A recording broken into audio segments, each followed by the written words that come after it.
Cette semaine de Ligue des Champions va être décisive pour énormément de clubs en Europe, dont le PSG. Ça risque de sceller le destin de certains clubs.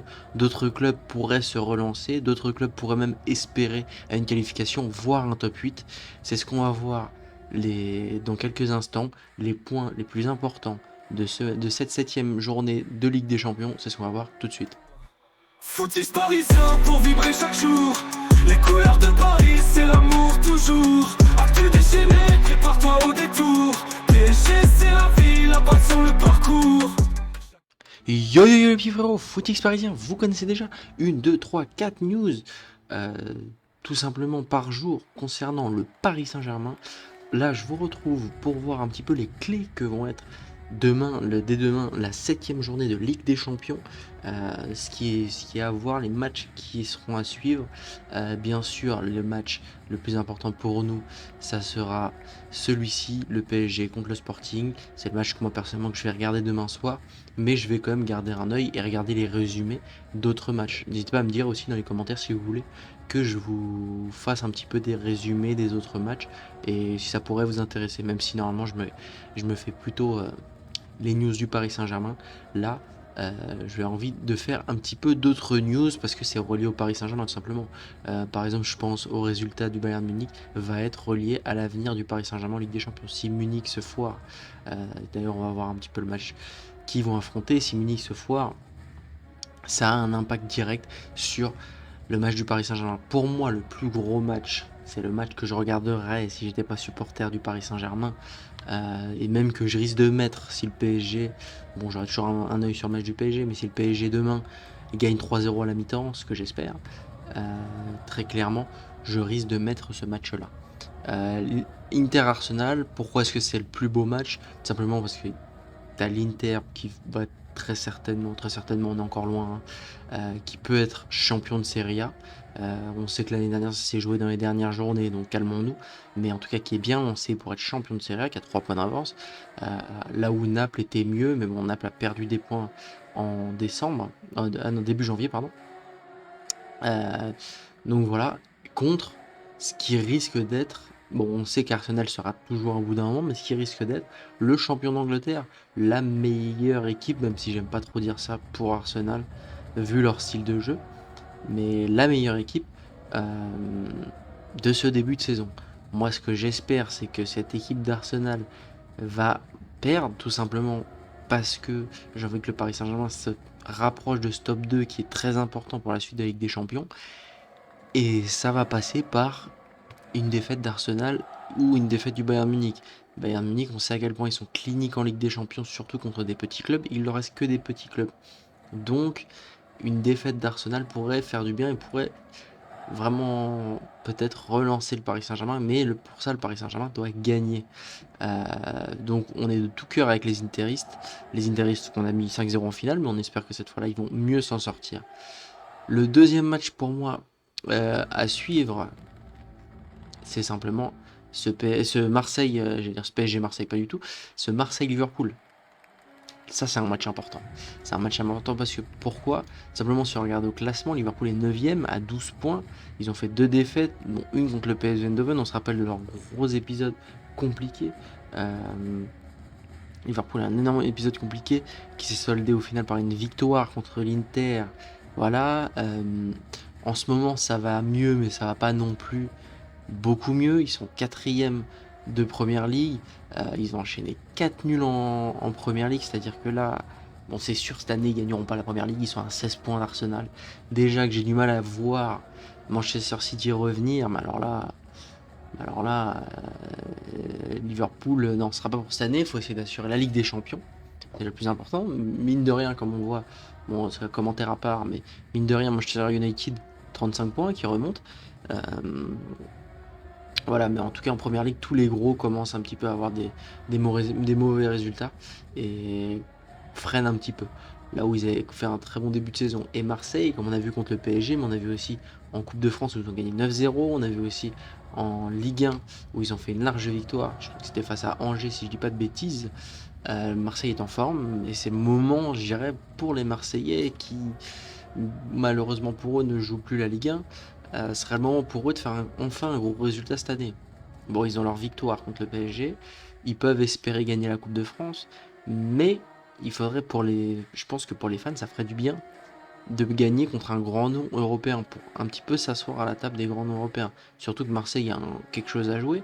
Ils ont 9 points. S'ils arrivent à gagner leurs 2 derniers matchs, ils peuvent essayer d'accrocher un top 9, un top 8, qui pourrait être synonyme pour eux d'aller plus loin dans la compétition, parce qu'on sait que une équipe comme Marseille, ça peut se faire éliminer en 16e de finale de Ligue des Champions. Donc, ce sera un match à voir, mais bon, dans la logique des choses, normalement Liverpool est ultra favori, on peut voir la cote, mais ils ont quand même deux cotes. C'est pas rien.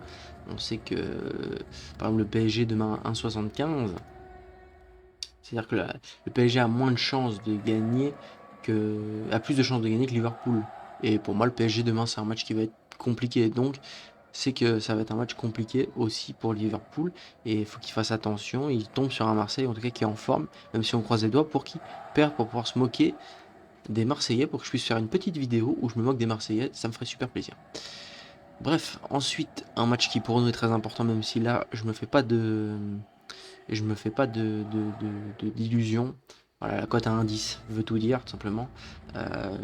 Bayern Munich, Union Saint-Gilloise, même si l'Union Saint-Gilloise, si je dis pas de conneries, voilà, son premier de Belgique, ils s'en sortent bien en Belgique. En Ligue des Champions, c'est déjà plus difficile. Ils sont 27e, ils peuvent espérer accrocher un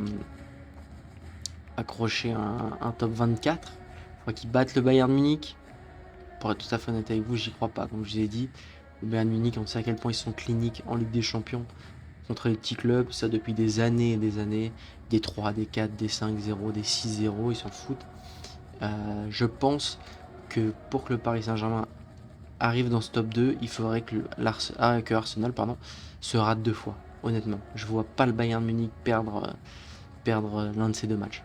Et je pense pas que ces 2 équipes vont se rater. Donc, honnêtement, je vois pas le PSG accrocher le top 2. Mais bon, on peut s'en vouloir qu'à nous-mêmes, simplement. Cette défaite contre le Bayern Munich, ça a été la clé de la saison. Ensuite, pour le Bayern Munich, ça a été la défaite contre Arsenal qui a été la clé de la saison. Et ensuite, cette égalité contre l'Atlético, l'Athletic Club, pardon, qui nous a un peu scellé, qui a fait qu'on n'a plus notre destin exactement entre nos mains. Donc voilà, on peut s'en vouloir qu'à nous-mêmes et plus qu'à croiser les doigts, même si on n'a plus notre destin entre nos mains. Ensuite, un match très important de cette suite de Ligue des Champions. C'est pareil, j'ai toujours du mal à dire ce nom de ce club. Le club de Yoram Zaguet, je sais pas s'il va jouer, j'espère. Qui est premier de Danemark, si je dis pas de conneries, qui joue contre Napoli. Pourquoi c'est un match important? Parce que c'est le club qui est 23e ou 24e. Une défaite pour être synonyme de on peut pas trop se qualifier. Donc c'est un match qui est très très important pour cette suite de compétition. On espère que le Napoli va réussir à s'en sortir, mine de rien. C'est quand même un bon club européen. Et puis s'ils pouvaient massacrer Marseille en 16e, ça me ferait plaisir, même si on sait que bon, tout peut encore changer sur ce classement et qu'il n'est pas du tout définitif. Alors ça me fait rigoler d'ailleurs, quand tu regardes les matchs, je pense que sur Canal+, quand on regarde les matchs cette année, t'as un des 2 journalistes là, il arrête pas de nous commenter le classement. Le mec à la 3e journée, il nous commente le classement. Ouais, Marseille est 16e, qui pourrait jouer contre Galatasaray en truc. Mais qu'est-ce que tu nous racontes, frérot? Il nous reste 5 matchs, le classement sera pas du tout ça. Qu'est-ce que tu nous racontes? Bref. Et ensuite, pour moi, après le match contre du PSG, parce que c'est mon équipe, après le match Inter-Arsenal, pour moi, le 3e match le plus important et que j'ai le plus envie de voir, c'est le Real Madrid-Monaco. Certes, c'est un Monaco qui est pas du tout en forme, qui a enchaîné 4 défaites en Ligue 1. Et même avant ça, c'était pas terrible, même s'ils avaient fait une victoire au PSG, mais ce qui montre un petit peu les dérives de ce Paris Saint-Germain, qui a enchaîné une défaite du coup contre Brest, dernier de Ligue 1, contre Marseille, contre Lyon, contre Lorient. Défaite contre Lorient, ça c'est terrible. Mais un Real Madrid en face qui est pas du tout en forme, même s'ils ont gagné ce week-end, c'était encore une fois difficile. À noter que Mbappé attaque les supporters du Real Madrid. Pour moi, il devrait faire profil bas. Pour moi, t'es Kylian Mbappé, là, tu fais plutôt profil bas. Bon, moi, je souhaite que Monaco gagne, surtout qu'en plus, pour Monaco, c'est un match qui peut être important. Ils sont à 9 points. Contrairement à Marseille, ils ont un goal average qui est pas top. Faut en tout cas pas qu'ils perdent. Mais je pense qu'il y en a un qui va être motivé. C'est le Kicks, Kylian Mbappé. Il a marqué 9 buts. Je pense que Kylian Mbappé a le record de Cristiano Ronaldo. Je sais plus si Rafinha l'année dernière il avait fait égalité avec ce record. Non, je crois qu'il n'avait pas fait égalité, mais je crois que c'est le record de Cristiano Ronaldo, ça doit être 17 buts en Ligue des Champions. 16 buts, 17 buts. Je crois que Benzema en avait mis 15 et Cristiano Ronaldo 17. Je pense qu'il a ce record en ligne de mire. Et je pense que si le Real Madrid va au bout, Kylian Mbappé risque de battre ce record. Donc je pense que Kylian Mbappé risque d'être doublement motivé pour ce match. Et enfin, le dernier match qui mine de rien a son importance, dont personne ne parle trop, c'est Tottenham-Borussia Dortmund. 10e contre 11e, pareil, le gagnant de ce match peut faire son entrée dans le top 8. Mine de rien, c'est pas rien, c'est deux équipes qu'on sait qui sont plutôt stables en Europe. Bon, il y a Tottenham qui a un peu de mal en Première Ligue, qui est redescendu, qui avait fait un bon début de saison, mais là ils arrivent 14e. Il y a quand même 23 points d'écart avec le premier, mais bon. Il y a quelques semaines encore, ils étaient à quelques points d'écart, par exemple avec ce top 5, mais voilà. Là, ils commencent à avoir un décrochage qui est sérieux. Bon, ils sont pas menacés de relégation, mais bon, l'année dernière, ils ont changé de coach pour ça. Parce qu'ils étaient, je crois qu'ils étaient arrivés 16e de Première Ligue. Donc voilà, à voir, à voir, à voir. En tout cas, vous n'hésitez pas à me dire ce que vous en pensez. N'hésitez pas à liker, vous abonner, partager.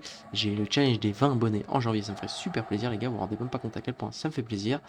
Et vous, n'hésitez pas à me dire ce que vous allez regarder en plus des matchs du Paris Saint-Germain. Ciao, ciao, les gars.